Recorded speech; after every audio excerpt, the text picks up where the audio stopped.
시간과 영원히 만날 수 있겠습니까? 혹은 시간과 영원히 만날 수 없겠습니까?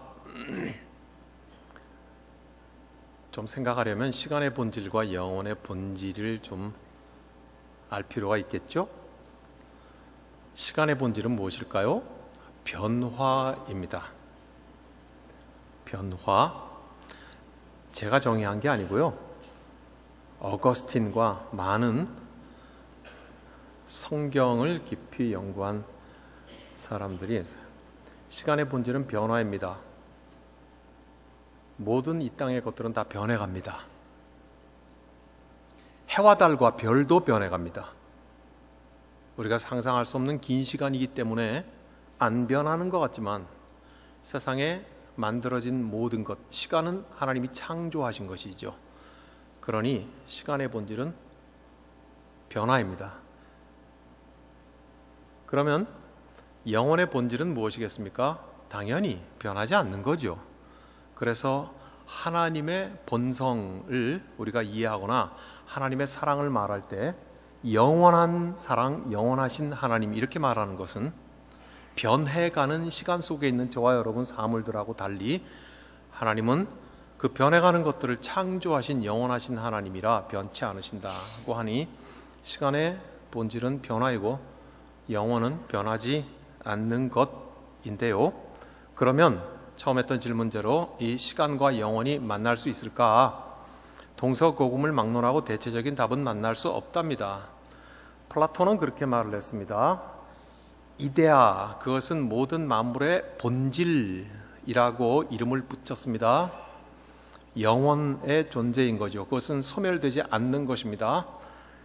그 이데아가 기운이 충만하고 차고 넘쳐 흘러서 만들어진 것이 우리가 지금 만지고 볼 수 있는 모든 현상계입니다. 그런데 플라톤의 철학적 견해에 의하면 만들어진 모든 존재들은, 즉 현상계는 자기의 본질 중에 본질인 이데아를 향하여서 닮아가려고 하고 거기에 도달하려고 하지만 결국은 거기에 도달하지 못하고 만다. 왜 그럴까요? 시간이요. 모든 것이 다 변해버리니까요. 다 소멸돼 버리니까요. 그 본질 중에 본질인 영혼의 이데아에 결코 도달할 수 없다고 함으로써 시간과 영혼은 만날 수 없다. 플라톤은 그렇게 말을 했습니다. 좀 이따가 말이죠. 신약 성경 가운데 여러 곳곳에 바울서신에 나타나 있는 초대교회를 위태롭게 만들어온 거짓 스승들, 이단들이 신봉했던 이론 중에 하나가 영지주의라는 이론이 있습니다. 영어로는 노스티시즘이라고 표시하는데요. 이 영지주의는 철저하게 두 개의 이분법적인 사고를 가지고 있습니다. 이런 것입니다. 세상의 모든 것들은 다 영과 물질로 되어 있다. 그러니까 초월적인 것과 물질로 되어 있어서 이 두 개는 결코 만날 수 없다고 그렇게 말을 하고요. 더 나아가서 초월적인 것은 선한 것이고 만져지는 것, 저와 여러분들은 다 악한 것이다. 이렇게 말을 하는 것입니다. 부부가 오셨으면 한번 손을 잡아 보시죠. 악한 것. 영지주의의 말은 그것입니다. 모든 만물들은 다 악한 것이다 하고 그렇게 회방을 놓죠. 이것이 오늘 우리 가운데도 있습니다. 구원파들이 바로 영지주의와 같은 뿌리와 주장을 가지고 있습니다. 극단적으로 이렇게 말합니다. 저와 여러분이 예수를 믿고 구원받은 것은 우리의 영혼이 하나님 나라에 가서 구원받는 것이지 우리의 육체는 썩어 없어질 것이니 우리의 영혼 구원받는 것만 선한 것이고 우리의 육체는 악한 것이라는 거예요. 그러니 아무렇게나 살아도 될 수 있다고 하는 그 가능성을 열어주니까 예수 믿고 한번 확신하고 구원받았는데 사는 거는 내 마음대로 살 수 있다고 하니 그거 얼마나 매력적이고 이끌리는 이론입니까? 그와 같이 뿌리를 같이 하고 있습니다. 결국 이 괴는 뭐냐 하면 흐름은 시간과 영혼은 만날 수 없다 이 말입니다. 동양에서도 마찬가지입니다. 노자와 장자가 있습니다. 합쳐서 노장이라고 말하고, 노장 사상의 근본은 초월계를 현상계가 결코 마주칠 수 없다. 반대로 말해도 마찬가지입니다. 우리가 살아가고 있는 이 현상계는 초월의 세계를 결코 만날 수 없다고 하는 것이니, 시간은 영원과 만날 수 없다고 하는 것이 동서고금의 일반적인 생각입니다. 그러나 오늘 우리가 본문으로 삼았던 요한복음의 요한은 그렇게 말하고 있지 않습니다. 요한은 처음 시작인 요한복음 1장에서부터 이렇게 말씀하고 있습니다. 태초에 로고스, 말씀이 있었는데 이 말씀은 곧 하나님이시라. 이 말씀 없이는 세상의 모든 것이 만들어진 것이 없다고 말씀하고, 그것은 곧 이 땅에 빛으로 왔다고 말씀하시고, 자기 땅에 빛으로 왔지만 사람들이 영접하지 아니하였다고 말씀하므로 하나님의 아들 예수 그리스도께서 이 땅에 오셨다고 말하고 있습니다. 그러나 누구든지 영접하는 자, 그 이름을 믿는 자에게는 하나님의 자녀가 되는 권세를 주셨다고 요한복음 1장 12절에서 말씀하고 있는 것인데, 지금 우리가 생각하고 있는 면에서는 즉 하늘의 로고스, 하나님의 창조, 즉 영원히 이 땅에 빛으로 왔다는 것입니다. 즉 영원히 시간과 만났다는 것입니다. 그래서 성경은 기본적으로 시간과 영원이 어떻게 만났는가 하는 것에 대해서 우리에게 거듭 그 말씀을 확신을 주고 있는 말씀이지요. 이 말씀을 여러분들이 좀 기억을 해두고, 그리고 오늘 본문의 말씀으로 한 발자국 더 가기를 원합니다. 오늘 본문의 말씀은 오랜 가문 끝에 사르밧 지방의 과부가 하나님의 사람 엘리야를 만납니다. 엘리야는 이 과부에게 물 한 그릇을 달라고 하고 떡 한 조각을 달라고 합니다. 10절의 끝부분에 그릇에 물을 조금 가져다 내게 마시게 하라. 그 다음 절 11절 둘째 절에 내 손에 떡 한 조각을 내게로 가져오라 고 말합니다. 그랬더니 이 여인이 이렇게 말합니다. 우리 집엔 아무것도 없고요, 오직 통에 가루 한 움큼과 병에 기름 조금뿐입니다. 그러니 이것으로 떡을 만들어서 내 아들과 함께 먹고 죽으려고 합니다. 그렇게 12절 끝부분에 말합니다. 음식을 만들어 먹고 그 후에는 죽으리라. 그렇게 기록하고 있습니다. 물 한 그릇과 떡 한 조각은 저와 여러분의 생애를 가장 압축적으로 표현한 상징적 단어입니다. 실제로 12절 끝부분에 있는 먹고 죽으리라고 하는 것은 저와 여러분의 인생을 압축해서 표현한 것에 틀림없습니다. 아닙니까? 별 동의하지 않습니까? 먹고 아침 드시고 오셨죠? 점심도 드실 거죠? 저녁은요? 예, 먹고 그러다가 결국은 기력이 떨어져 죽죠. 우리 인생 기인 것을 딱 압축시켜 놓고 한 말입니다. 먹고 죽을 것입니다. 그 말입니다. 조선 경국대전에 기록하기를 왕은 백성을 하늘로 삼는다. 맞는 말이죠. 그럼 백성은 무엇을 하늘로 삼는다? 먹을 것을 하늘로 삼는다고 되어 있습니다. 보통 사람들은 먹을 것을 하늘로 삼는다는 거예요. 한번 생각해 봅니다. 먹을 것이 많으면 사람들은 오래 살 것 같은 생각을 가집니다. 사람들은 먹을 것이 많아지면 강하게 살 것 같은 생각을 가집니다. 사람들은 먹을 것이 많아지면 행복하게 살 것 같은 생각을 합니다. 동의하십니까? 안 하셔도 계속하겠습니다. 사람들은 먹을 것이 많아지면은요, 오래 살고 강하게 살고 행복하게 살 것 같은 생각을 합니다. 우리 모두의 생각이죠. 정직하게 말하면 그렇습니다. 그렇죠?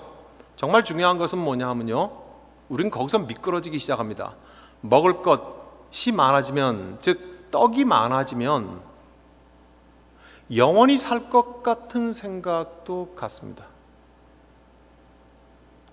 오늘 우리가 살아가고 있는 이 세상에 난장판이 일어나는 것은 이와 같은 바탕에 깔려있는 생각들 때문이 아닐까요? 먹을 것이 많아지면 오래 강하게 행복하게, 정말 치명적인 생각은 영원히 살 것 같은 착각을 한다는 거죠. 그러나 먹고 죽지 않을 떡은 없습니다. 잘 아시지 않습니까? 저와 여러분이 얼마나 많은 소유를 가지고 있을지라도 그 소유가 끝나지 않는 시간은 없어요. 저와 여러분이 그것을 아무리 누릴지라도 반드시 끝이 나고야 맙니다. 먹고 죽지 않을 떡은 없습니다. 심지어 저와 여러분이 가난해서 지긋지긋할지라도 그 가난조차도 끝이 납니다. 저와 여러분이 살다가 고통스러운 일을 당해서 정말로 지겹다고 고통스러워할지라도 그 고통조차도 반드시 끝이 납니다. 마치 먹고 죽지 않을 떡이 없는 것처럼 그렇습니다. 왜 그렇습니까? 이게 시간이기 때문입니다. 끝나지 않을 것은 없습니다. 시간은 변해가는 것입니다. 본질적으로.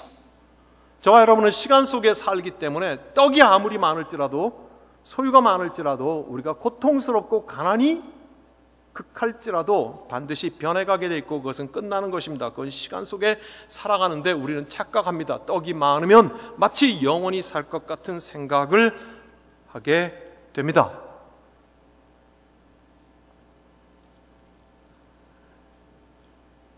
누가복음 19장을 한번 찾아보겠습니다. 신약성경 누가복음 19장을 찾아보겠습니다. 누가복음 19장은 좋은 말로 할 때 다 찾으십시오.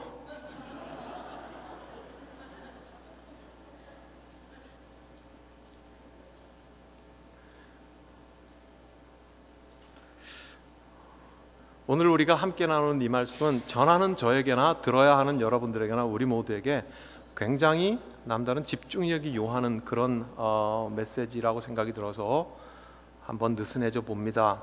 누가복음 19장은 예수님께서 십자가에 못 박히는 한 주간을 위해서 예루살렘 성에 마침내 들어가시는 그 기록이 기록되어 있습니다. 사람들은 예수님을 환호하고 영접했다고 37절에 기록하고 있습니다. 37절에 같이 한번 읽어보겠습니다. 다 같이 읽습니다. 이미 감람산 내리막길에 가까이 오심에 제자들의 온 무리가 자기들의 본 바 모든 능한 일로 인하여 기뻐하며 큰 소리로 하나님을 찬양하여 이르되 찬송하리로다. 주의 이름으로 오시는 왕이요 하늘에는 평화요 가장 높은 곳에는 영광이로다 하였습니다. 그리고 나귀 타고 오는 이 예수를 말이죠, 환영할 뿐만이 아니라 지금 감람산이라고 하지 않습니까? 예루살렘 입구에 왔다는 얘기죠. 올리브입니다. 감람은. 그러니 올리브 가지, 종려 가지를 꺾어서 제일 흔한 게 그거 아니겠습니까? 흔들면서 예수를 환영할 뿐만이 아니라 자기 웃저고리들을 벗어서 나귀의 발 앞에 깔아놓고 들여밟고 들어오시옵소서 하면서 환영을 하며 소리를 질렀다는 기록입니다. 그런데 이 사람들은 왜 예수를 환영하고 기뻐하며 큰 소리로 영접했을까요? 우리가 읽은 37절의 온 무리가 자기들의 본바 모든 능한 일로 인해서 기뻐하고 찬송했다고 성경은 말씀하고 있습니다. 이전에 예수께서 행하신 일들을 보았는데 그 일들은 능한 일이었단 말입니다. 매우 놀라운 일이었다는 말씀입니다. 그러니 무슨 말이겠습니까? 이 사람들 속에는 예수님께서 오병이어의 기적을 일으키실 때 그 떡을 먹고 그 생선을 먹어본 사람도 틀림없이 있을 것입니다. 예수님이 38년 된 병자를 물가에서 고치시는 것을 보는 현장에 있었던 사람도 있었을 것입니다. 예수님이 기적과 놀라운 일들을 행했을 때 본 사람들이 많이 있었을 것입니다. 그러니 그들이 기뻐하며 예수를 환영했을 것입니다. 이유는 무엇일까요? 그 능한 일을 보고 무엇을 품게 되었습니까? 소망이요. 저 사람하고 같이 하면 소망이 있겠다는 말입니다. 저 양반하고 같이 하면은 뭔가 있겠다는 거죠. 소망이요. 예수로 인하여서 생선과 떡을 먹은 사람들은 무슨 소망을 품겠습니까? 떡의 소망을 품게 되겠죠. 병 고치는 것도 거기에 포함되어 있죠. 여러분, 떡의 문제라고 하는 것이 얼마나 함축적이고 대단히 많은 내용을 품고 있는가 하는 것을 우리는 아시겠죠. 단지 백설기 떡을 말하는 게 아닙니다. 이 떡의 문제를 해결하겠다고 생각을 하고 예수에게 소망을 품었겠죠. 그러니 예수를 기뻐하고 환영했겠죠. 그런데 이 사람들이 5일 뒤에 예수를 십자가에 못 박습니다. 아시죠? 같은 사람들입니다. 같은 무리들입니다. 무슨 일이 일어난 겁니까? 도대체 그 5일 사이에 절망이요, 소망이 절망으로 바뀐 거죠. 그러니 분노로 나타나고 예수를 십자가에 못 박았던 것입니다. 여러분, 그러면 아까 했던 그 소망은 무슨 소망입니까? 가짜예요. 거짓 소망이에요. 따라서 그들이 했던 절망도 무슨 절망이에요? 가짜 절망이에요. 무엇 때문에요? 떡의 문제 때문에 생기는 가짜, 거짓 소망에 사로잡혔던 것이고, 그리고 떡의 문제가 실패했을 때 생기는 절망, 그것은 거짓 절망이에요. 그러니 예수 그리스도를 영접했는데 떡의 문제를 해결해 보겠다고 기대에 부푼 소망은 거짓 소망이에요. 그것은 반드시 거짓 절망을 만나게 될 것입니다. 그래서 오늘 저와 여러분의 삶 가운데 이 문제를 적용해 보면 이렇습니다. 당신이 너무 좋아서 예수를 환호할 때, 혹은 당신이 너무 고통스러워서 예수님을 환멸할 때, 그것은 당신이 먹고 죽을 떡 때문에 거짓 소망과 거짓 절망에 사로잡혔던 것은 아닌가 하는 문제입니다. 난 예수가 좋다고 예수를 너무너무 좋아했는데 그것은 떡의 문제 때문에 발생하는 거짓 소망에 사로잡혀 예수를 좋아한 것은 아닌지, 그리고 예수 그리스도를 영접하는 삶을 살고 난 이후에 넘어지고 또 넘어지는 일들이 반복돼서 너무 고통스러울 적에 나는 예수를 환멸하는 것은 바로 그 거짓 절망에 사로잡혀서 예수를 환멸하는 것은 아닌가 하는 것을 우리는 생각해 보아야 할 필요가 있습니다. 그러므로 오늘 우리가 지금 이 정도에서 돌아보는 것은 열왕기상에 있는 이 사르밧 과부가 사로잡혀서 떡을 하나 만들어 먹고 죽으려고 합니다. 고 하는 것은 떡 때문에 생긴 절망이지만, 그 반대편에는 떡 때문에 생긴 소망이 있었겠지만 이 모든 것은 거짓 소망이요 거짓 절망이라고 하는 것입니다. 마음 한편으로 동의 안 되는 부분도 있겠지만요, 이것이 거짓 소망이요 거짓 절망이라고 하는 것은 동의 안 되는 사람은 저와 여러분의 시간이 다 끝나고 하나님께서 우리를 부르실 때 우리가 마침내 열어져 있는 영원의 천국문, 혹은 그것이 지옥문이든지 간에 한쪽 발을 내디딜 때, 즉 내 생애의 시간이 다 끝나고 영원의 문이 열릴 그때 아직 한쪽 발은 시간 쪽에 디디고 이제 열려있는 영원의 문의 한쪽 발을 디디고 서 있는 그 순간에서야 비로소 그것이 가짜 절망이고 가짜 소망이었다고 하는 것을 분명히 알게 될 겁니다. 늦었죠? 늦었죠. 떡이 많으면 영원히 살 것처럼 생각했거든요. 강하고 오래 행복할 거라고 생각했거든요. 누가 뭐래도 그것이 나를 지켜줄 거라고 생각을 했거든요. 나의 시간이 다 끝나고 마침내 영혼의 문이 열릴 때 내 한쪽 발을 거기 디디는 그 순간, 그때서야 비로소 통렬하게 깨닫게 될 것입니다. 내가 그토록 품었던 떡의 소망이 가짜 소망이요, 내가 그토록 절망해왔던 떡의 절망이 가짜 절망이었다는 것을 분명히 알게 될 것입니다. 그러면 진짜 절망은 뭘까요?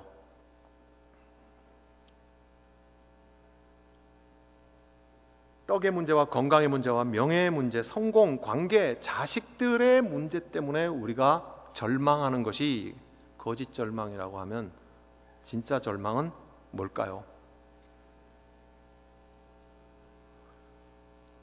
시카고 대학에서 종교적, 철학적 신학을 가르쳤던 폴 틸리가 했던 인간의 진짜 절망이 무엇인지를 우리는 좀 들어보면 좋겠습니다.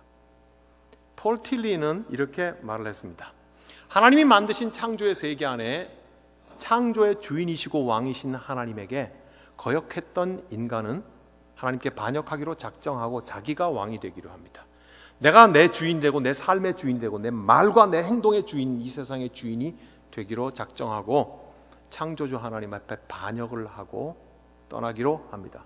스스로 번쩍거리는 멋진 유리왕관을 하나 만들어서 자기 머리에 씌운 채로 이제부터 내가 왕이다고 선언하고 반역자로서 창조주를 떠나버립니다.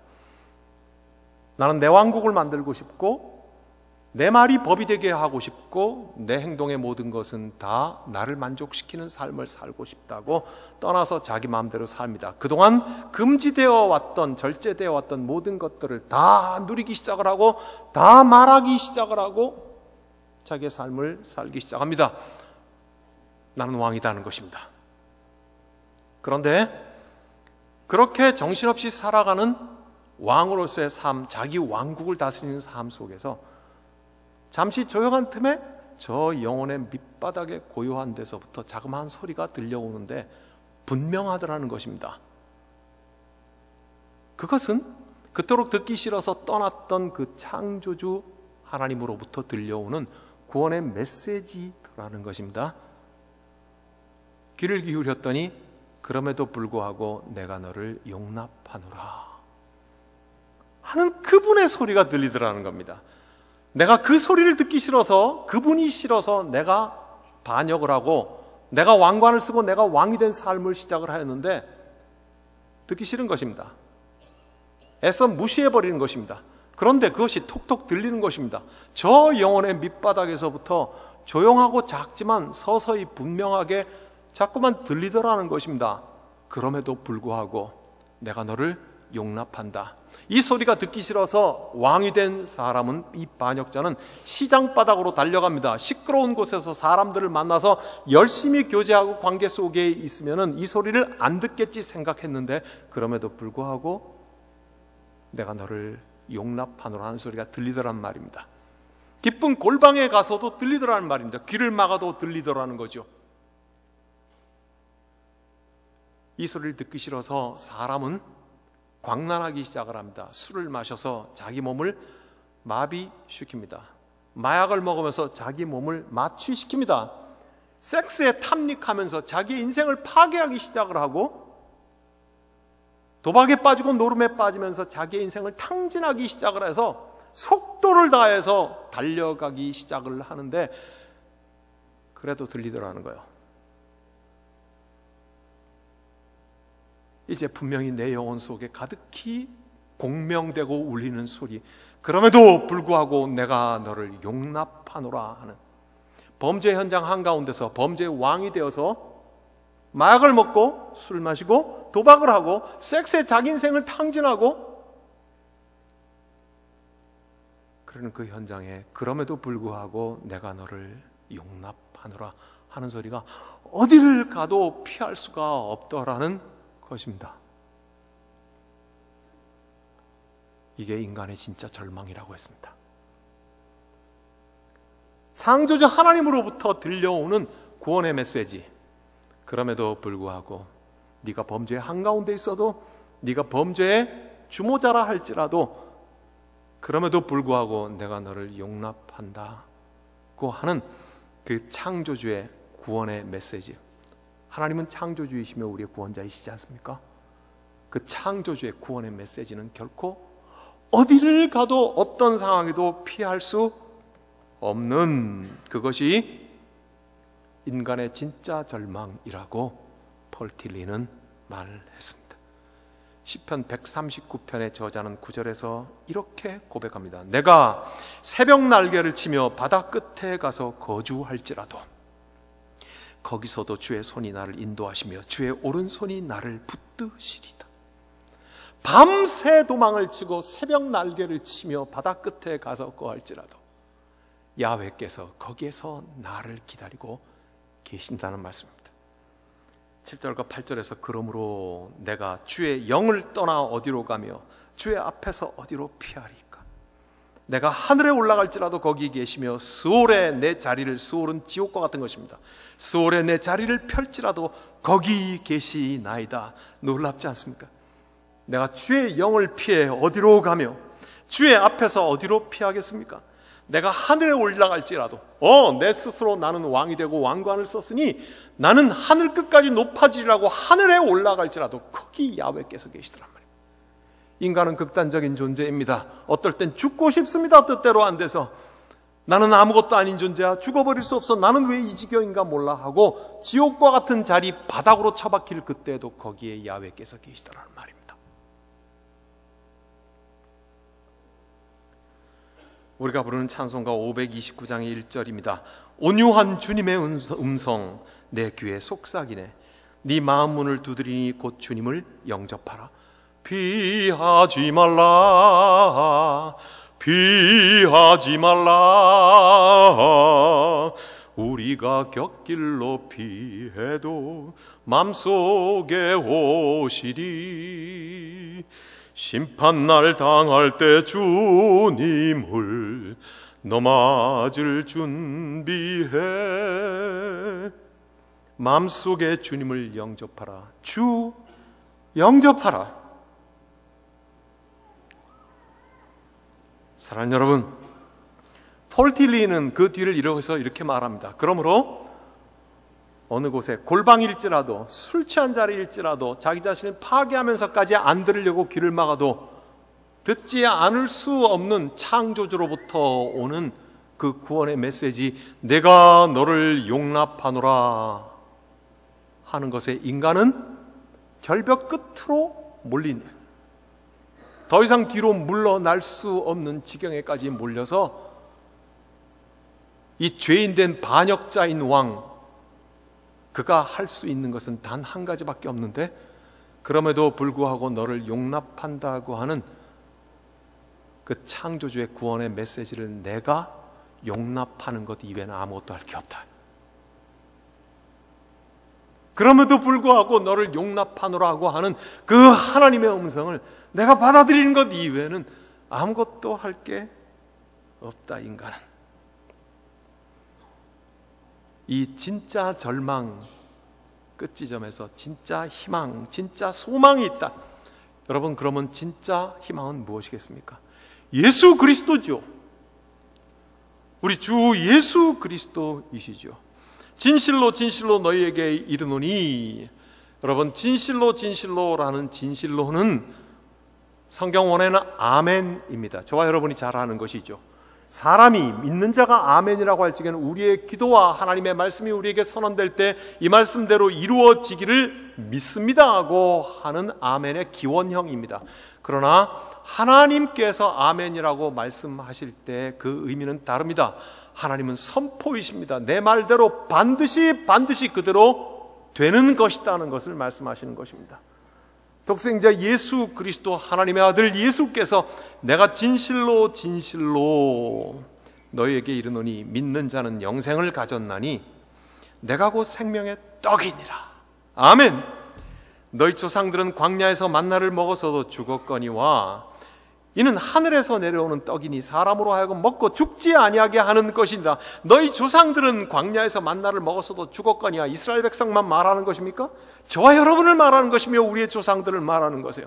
떡의 문제 때문에 배불리 먹고 터지게 먹고 떡의 문제가 해결되면, 떡이 많으면 마치 영원히 살 것 같은 그 거짓 소망에 사로잡혔으나 반드시 마지막에 와 거짓 절망 가운데서 사라져가는 인생들, 너희 조상들은 광야에서 만나를 먹어도 죽었거니와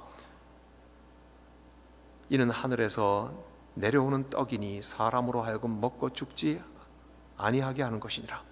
나는 하늘에서 내려온 살아있는 떡이니 사람이 이 떡을 먹으면 영생하리라.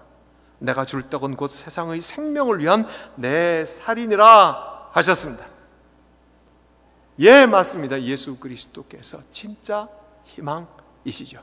진짜 소망이시죠. 당신 자신을 우리에게 떡처럼 내어주셔서 그것을 먹게 하셨습니다. 사랑하는 여러분, 먹으라고 하는 말은 무엇인지 아십니까? 저와 여러분이 성찬을, 예수 그리스도의 찢기신 살과 피의 상징인 떡과 잔을 너무나도 귀한 것이기 때문에 내 주머니에 넣어 갖고 다니라고 말씀하셨습니까? 혹은 이것을 화장품처럼 바르라고 하셨습니까? 액세서리처럼 걸고 자랑하라고 하셨습니까? 먹으라고. 그것은 그리스도와 일체가 됨을 의미하는 것입니다. 내가 그리스도 안에, 그리스도께서 내 안에 계심을 의미하는 것입니다.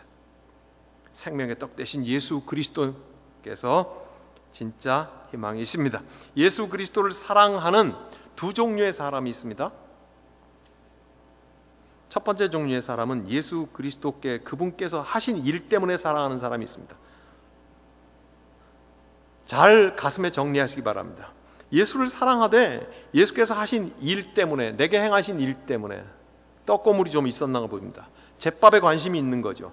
거짓 소망에 여전히 취해 있던 것입니다. 무슨 말씀입니까? 예수 따라다니면서 예수의 떡도 먹고 생선도 먹었다는 것입니다. 떡의 소망에 취해 있는, 거짓 소망에 취해서 예수를 좋아하는 것입니다. 무슨 말씀입니까? 예수를, 내 떡의 문제를 해결하는데 도구로 써보겠다는 것입니다.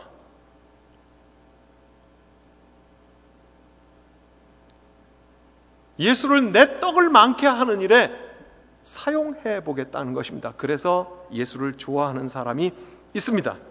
그는 여전히 시간의 감옥에 갇혀 살아가는 사람이에요. 두 번째로 예수를 사랑하는 종류의 사람은 예수님 그분 때문에 그분을 사랑하는 거예요. 다른 아무것도 아니에요. 예수 그리스도 내게 참 생명의 떡 되시기에 그분을 사랑하는 거예요. 예수님 그분 때문에 예수님 그분을 사랑하는 사람이에요. 오늘 이 자리에 저와 여러분 모두이기를 하나님께서는 원하십니다. 저와 여러분에게 영의 눈을 열어 우리의 영의 귀를 열어서 예수 그리스도 우리의 생명의 떡이시니 내가 예수 안에, 예수가 내 안에 있어서 오직 예수 그분 때문에 그분을 사랑하는 사람이 되기를 주께서는 기뻐하십니다. 여러분, 이 두 종류의 사람이 요한복음 6장에 고스란히 녹아 있는데요, 요한복음 6장이 제법 깁니다. 제법 긴데 요한복음 6장 전체에 걸쳐서 떡이라는 단어가 21번 나옵니다. 21번 나오는데 이게 27절을 기점으로 해서 앞에서 말하는 떡이라는 단어와 27절부터 뒷부분에 말하는 떡이라는 단어가 다릅니다. 27절 앞부분에 나오는 떡이라는 단어는 7번 나오고요, 27절 뒷부분의 떡은 2배인 14번이 나옵니다. 그래서 모두 21번이 나옵니다. 그런데 앞부분에 나오는 마지막 떡, 이 26절에 이렇게 나옵니다. 예수께서 대답하여 이르시되 너에게 이르노니 너희가 나를 찾는 것은 표적을 본 까닭이 아니요 떡을 먹고 배부른 까닭이로다. 이 떡은 무슨 떡입니까? 먹고 죽을 떡입니다. 그렇죠? 예수님의 이 말씀을 우리는 짐작할 수 있습니다. 오병이어의 기적에서 많은 떡을 네가 먹어서 배불렀기 때문에 이 말이죠. 그래서 네가 나를 좋아하는도다, 그 말인 겁니다. 심지어는 사람들은 왕으로 삼으려고 했으니 거짓 소망에 사로잡힌 사람이라는 말이죠. 여전히 시간의 감옥 속에 있는 사람이라는 뜻입니다.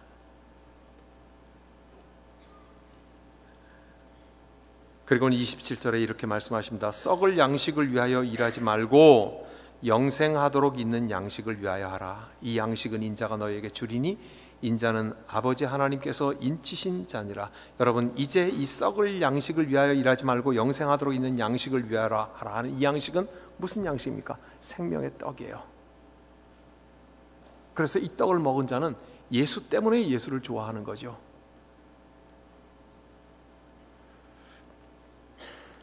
사랑하는 여러분, 이렇게 27절 이후에 영생의 떡에 대해서 쭉 말씀하시면서 오늘 우리의 본문인 47절이 등장하는 것입니다. 진실로 진실로 너희에게 이르노니 믿는 자는 영생을 가졌나니 내가 곧 생명의 떡이니라. 너희 조상들은 광야에서 만나를 먹었어도 죽었거니와 이는 하늘에서 내려오는 떡이니 사람으로 하여금 먹고 죽지 아니하게 하는 것이니라.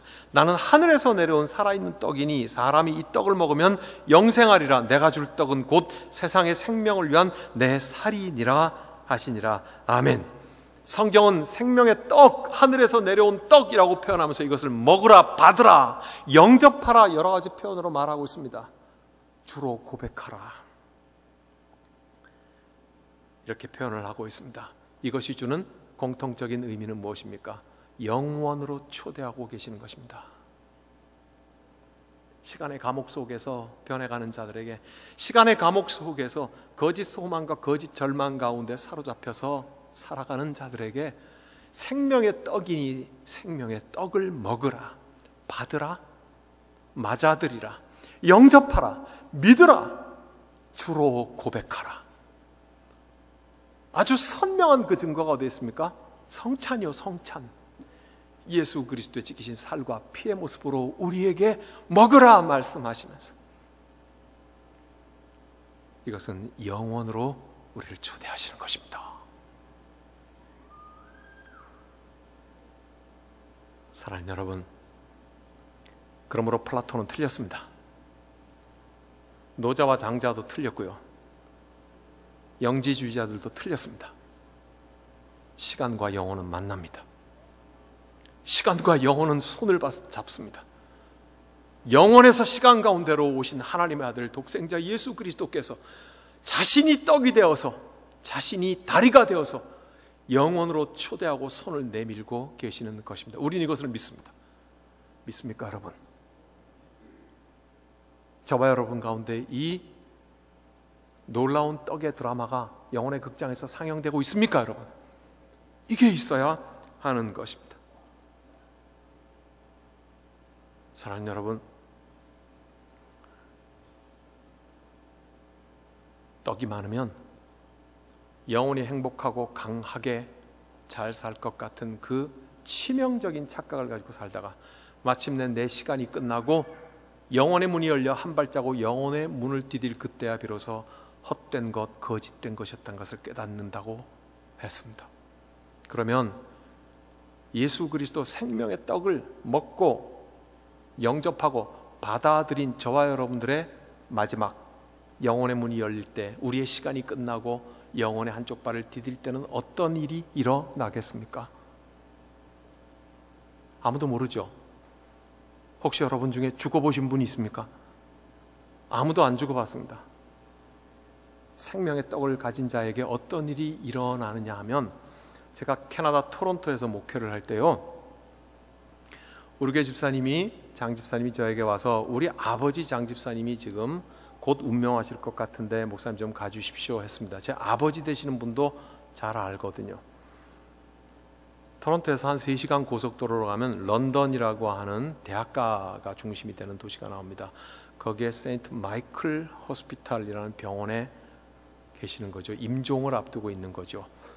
근데 그 아버지 집사님이 다니는 감리교회 목사님, 젊은 목사님인데 저하고 친구처럼 가까이 지내는 목사님입니다. 두 젊은 목사가 동시에 같이 도착을 했습니다. 병실 문을 열었습니다.